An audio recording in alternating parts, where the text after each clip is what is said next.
হাসিনার পতনের পর গণমাধ্যমের শীর্ষ পদগুলোতে এসেছে ব্যাপক পরিবর্তন। বিভিন্ন মহল থেকে গণমাধ্যমে ফ্যাসিস্টদের দোসরদের সরিয়ে দেওয়ার দাবিও রয়েছে কিছুটা। কিন্তু এক্ষেত্রে গণমাধ্যমের মালিকেরা নিজেরাই তাদের ব্যবসায়িক সুবিধা নেওয়ার জন্য স্ব-উদ্যোগেই পরিবর্তন করছেন নিজ নিজ গণমাধ্যমের শীর্ষ পদগুলো। এক্ষেত্রে পছন্দের তালিকায় থাকছেন বিএনপিপন্থী সাংবাদিকেরা। সম্প্রতি তেমনি একটি পত্রিকায় সম্পাদক পদে নতুন একজনকে নিয়োগ করাকে কেন্দ্র করে বিষয়টি সর্বশেষ পৌঁছায় তারেক রহমান পর্যন্ত। সম্পাদক নিয়োগে কি বলেছিলেন তারেক রহমান, সেটাই থাকছে আজকে আমাদের এই আয়োজনে। রাজনৈতিক অঙ্গনের নানান ইতিহাস ও তথ্য পেতে আমাদের চ্যানেলটি সাবস্ক্রাইব করে বেল বাটনটি প্রেস করে রাখুন।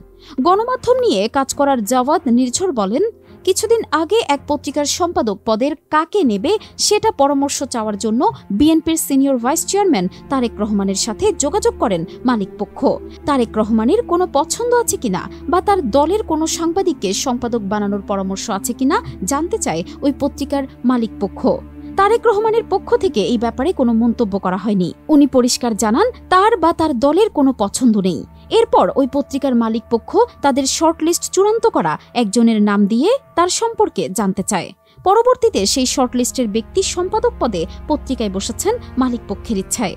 সম্পাদক সাহেব বিভিন্ন জায়গায় দাবি করে বেড়ান তারেক রহমান তাকে ওই পত্রিকার সম্পাদক হিসেবে বসিয়েছেন, অথচ তারেক রহমান ওই পত্রিকার সম্পাদক নির্বাচন নিয়ে কোনো মন্তব্য করেননি বলে ওই পত্রিকার মালিকপক্ষই আমাকে জানিয়েছে।